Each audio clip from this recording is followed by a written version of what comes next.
Yan, ito ang ating gulay mga lalab. Ayan o. Nagluto tayo ng pinakbet. Yan. Lagyan ko ng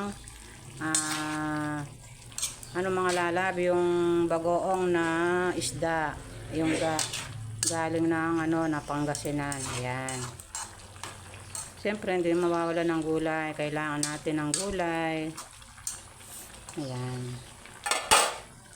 Ayan ang ating gulay, pakbet. Ayan, pinakbet na gulay. Ayan.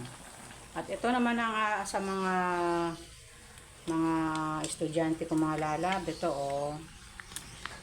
nagpabili sila ng chicken. Ayan. Ayan. Lalagyan ko ng Tasty Boy, yung breading mix, garlic. Ito yung pangkokot natin sa sa 1 kilong chicken, breast stick, drumstick. Ayan, sorry.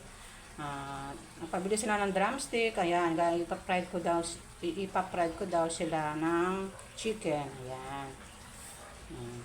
Ayan ang aking for today's video, mga lalab. Today is Monday. Ayan. Maya-maya. Yan mga lalab, ito na yung ating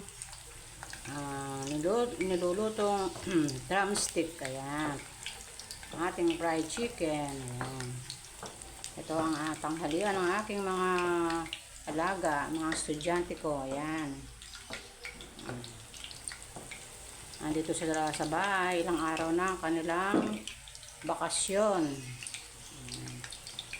Yung mga junakis, yung mga lalab, anong mga ulam nila dyan?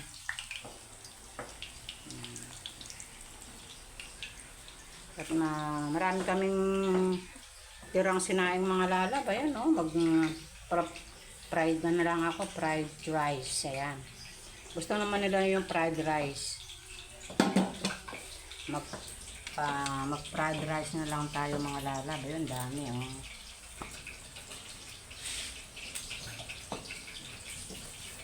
Hindi na ako magsasaing.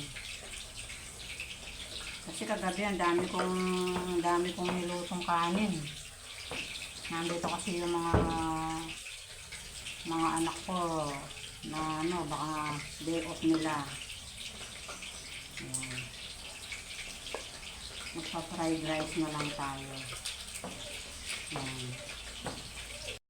Ito mga lalab, yung ating fried chicken. Ayan, nakaluto na ako. May mga pagkain na yung aking mga estudyante. Ayan. Ito, nag-fried rice ako mga lalab. Ayan fried rice ako. Yung daw ang gusto nila, fried rice. Ayan. Lagyan ko ng bawang.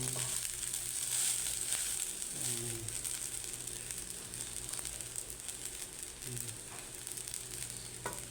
Yan ang ating video for today's video. Ito na ang ating nilutong tanghalian. Ayan. At meron pa tayo pakbet. Ayan. Mga lalab. Para may gulay tayo. Ayan. So, nakapagluto na ako mga lalab. Kayo, nakapagluto na.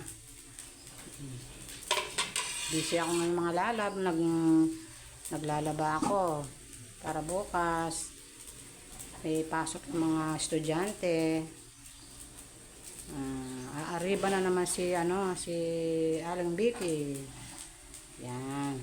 Maya-maya mga lalab. Hello, good afternoon. Ayan, nagluluto tayo ng hapunan mga lalab. Ayan. Ito yung ating recipe ngayon mga lalab, na yung bumili ako ng pata, niluto natin ng pork humba. Nakapagluto na ba kayo itong mga lalab? Itong humba na to, style adobo siya pero medyo matamis-tamis siya. Ayan.